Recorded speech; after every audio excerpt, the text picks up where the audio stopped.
Bonjour, bienvenue à cette tranche spéciale. Nous sommes une fois de plus avec Freddy Mulumba Kabouaï. Il est politologue, écrivain, mais également directeur général adjoint de la RTNC. Avec lui, nous allons parler de la situation qui prévaut dans l'Est de la République démocratique du Congo, où on compte aujourd'hui plus de 300 morts depuis 9 mois déjà, des tueries dans cette partie du pays. Et vous savez que l'armée congolaise est engagée à éradiquer les forces négatives dans cette partie. Freddy Mulumba, aujourd'hui, quelle est la situation, quelle est l'analyse que vous pouvez faire de cette situation? On a entendu le monseigneur Ambongo qui parle déjà des tentatives de balkanisation de cette partie du pays. Quelle est votre lecture? Adam, je pense que le cardinal a été très clair. Il a dit ceci: il est étonné de voir qu'à Kinshasa, les gens prennent la bière, boivent et dansent, alors que le projet de balkanisation est en train de se mettre en place et les pays risquent d'imploser. Mais ce qui est frappant, c'est de voir que quand une telle personnalité fait une telle déclaration, normalement les médias traditionnels, les médias privés publics, devraient quand même avoir le courage des journalistes de reprendre le discours du cardinal et d'aller en profondeur. Ça signifie quoi? Il faut faire appel à des spécialistes qui doivent expliquer clairement qu'est-ce que le monseigneur, le cardinal a voulu dire. Mais curieusement, Kinshasa, tout le monde est dans la danse. Et moi, je ne mâche pas mes mots. Ce complot est bien ficelé. Il a des gens à Kinshasa, des gens à Kigali, des gens en Ouganda et d'autres à l'étranger. On fait taire nos médias. De quelle manière? D'abord, les médias sont financés par des ONG. Et ces ONG travaillent, bien, sont aussi financés par les multinationales qui sont dans les pillages des richesses du Congo à l'Est. Et ces multinationales portent les projets de la balkanisation. Voilà pourquoi Kinshasa, les gens s'en foutent. Donc, les journalistes qui ont des médias en ligne, tout comme les médias traditionnels, n'en parlent pas. C'est un complot bien ficelé, mais ils sont du mauvais côté de l'histoire. Il faut leur dire ça, ils sont du mauvais côté de l'histoire. Pourquoi? C'est parce que nous sommes dans un processus de la deuxième indépendance. Qu'on le veuille ou non, la roue de l'histoire tourne. On ne va pas l'arrêter. Et ceux qui pensent qu'ils vont balkaniser des pays se trompent. Je pense que la situation géopolitique mondiale est en train de changer. Ce qui est vrai, ce qui était à la base de l'organisation sont les multinationales, des capitalistes prédateurs. Pour le moment, ils sont nombreux à Kigali, tous ces mondialistes. Et ce qui fait que Kigali, tout comme Entebbe ou bien Kampala, profitent du désordre à Kinshasa. Parce que toutes les matières premières, même les bois, tout ce qu'on produit comme les cafés, tout passe par Kigali et Kampala.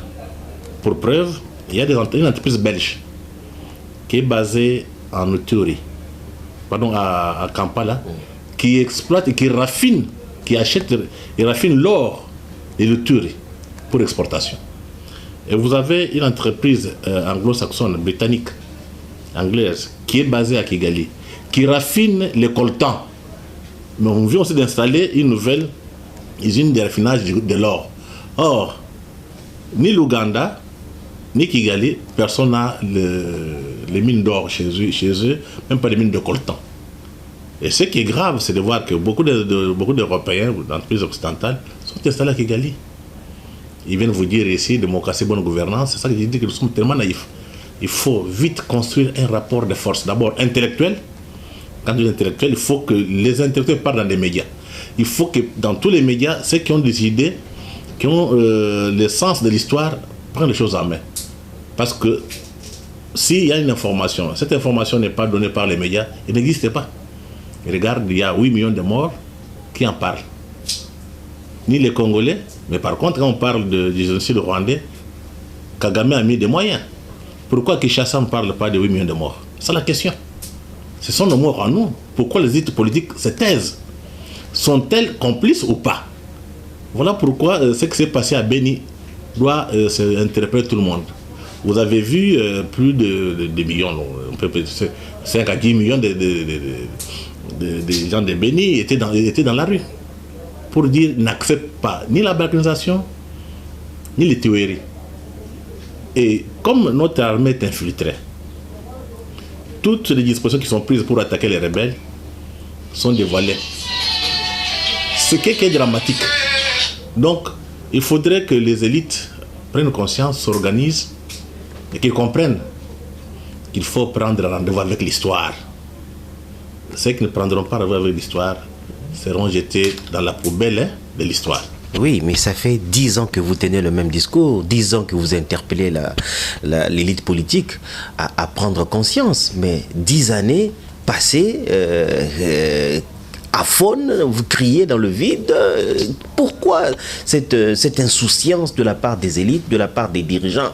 Pourtant, vous avez cité le Rwanda, et qui a parlé d'un tribunal pénal international. La RDC, on n'en parle même pas.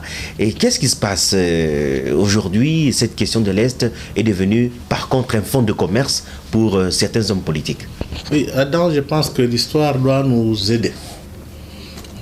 Il y a Sophie Kanza, la sœur de Thomas, qui avait publié sa thèse de doctorat qu'elle a fait à Harvard.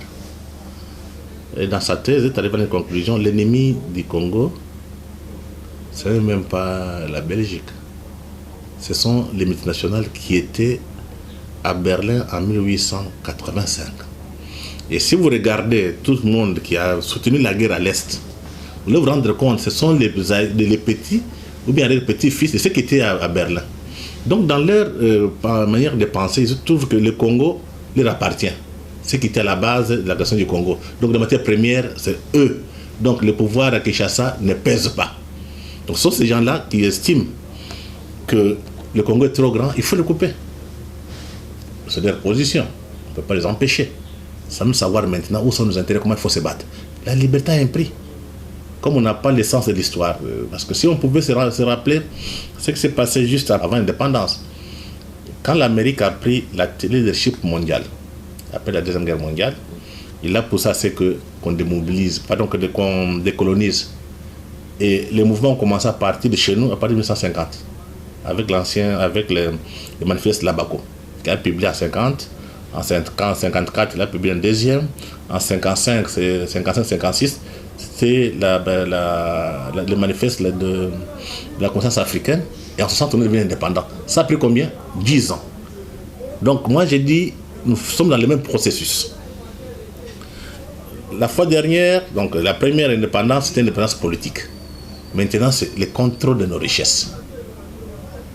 Je sais que les autres sont à Kigali, ils disent que le salaire appartient, mais l'environnement international fait ce qu'aujourd'hui, ils n'ont plus le monopole ni de la violence, ni de la vérité. Donc c'est à nous maintenant de nous organiser, ceux qui ont le sens de l'histoire, de tirer les leçons de l'histoire, de savoir identifier où sont les véritables enjeux, qui sont les véritables acteurs et comment monter des stratégies pour court-circuiter tout celui qui veut nous garder dans cet esclavage. Ça fait qu'il nous voit une nouvelle élite qui a une autre vision et cette élite doit s'organiser. Les drames chez les Africains noirs ou bien Congolais de manière particulière n'est pas organisé. Et comme on n'a pas le sens de l'histoire, on estime que c'est la fin du monde. Ce n'est pas la fin du monde. Tout ce que nous faisons aujourd'hui, d'ici 20 ans, 30 ans, ça sera relaté dans une phrase ou bien 3-4 phrases. Mais ça a pris 10 ans. Donc il ne faut pas se décourager. C'est un processus. Ça fait partie de l'histoire des peuples. Ça va aboutir, mais cette fois-ci, c'est le contrôle de nos richesses. Et surtout que on vient de quitter l'économie de la prédation, payer les capitalismes prédateurs, pour entrer dans une autre économie où c'est l'économie de la connaissance. Aujourd'hui, la Chine, la Corée du Sud sont riches, ils n'ont pas fait de guerre. Ils sont riches parce que ils ont investi dans la science. Par contre, l'Europe garde encore ce paradigme de capitalisme de prédation. Ils pensent qu'en venant piller les matières premières chez nous, ils peuvent s'enrichir. Mais ça, c'est déjà du passé. Donc d'ici 2025, 2030, ceux qui seront riches, ceux qui vont peser, ceux qui ont maîtrisé les nouvelles technologies, l'intelligence artificielle en quelque sorte. Dernière question, mais on a du mal à comprendre que des personnes comme vous, c'est-à-dire des personnes qui maîtrisent les enjeux géostratégiques, des personnes qui comprennent tout ce qui se trame, sont écartées du pouvoir, sont écartées de la sphère de décision. Est-ce que c'est fait à dessein? Je pense que ceux qui sont habitués à prendre la matière première gratuitement maintiendront toujours ceux qui pensent autrement en dehors du pouvoir. Mais il ne faut pas être naïf. Quand vous prenez l'histoire de ces pays, les autres qui étaient écartés, le Lumumba, sont battus, ils sont arrivés au pouvoir. Donc il faut faire maintenant, il faut s'organiser pour accéder au pouvoir et changer la donne. On n'a pas d'autre choix. On n'a pas d'autre choix, on ne viendra pas vous chercher à la maison. Donc ça demande une organisation. Choisir d'abord, parce qu'il ne faut pas penser gagner seul. Il faut d'abord l'organisation, il faut des moyens financiers et des moyens intellectuels. Et quand vous avez tous ces trois moyens, l'organisation, moyens financiers et intellectuels, vous pouvez fixer l'objectif et l'atteindre. Donc il ne faut pas penser qu'on viendra vous chercher à la maison. Même un pasteur, il y a des fois, il va chercher déjà à la maison. Mais en matière de pouvoir politique, on ne vous cherche pas. La liberté, l'indépendance, il faut construire, il faut se battre pour avoir. Et surtout laisser un nom dans l'histoire. Donc il ne faut pas mourir comme une chèvre. Ou bien quand on mange. D'ailleurs, les Kinois chantent. Donc, un homme, quand il meurt, laisse un nom dans l'histoire. C'est ça, prendre rendez-vous avec l'histoire et être du bon côté de l'histoire. C'en est fini avec ce numéro spécial consacré à la République démocratique du Congo. Nous vous retrouvons la prochaine fois.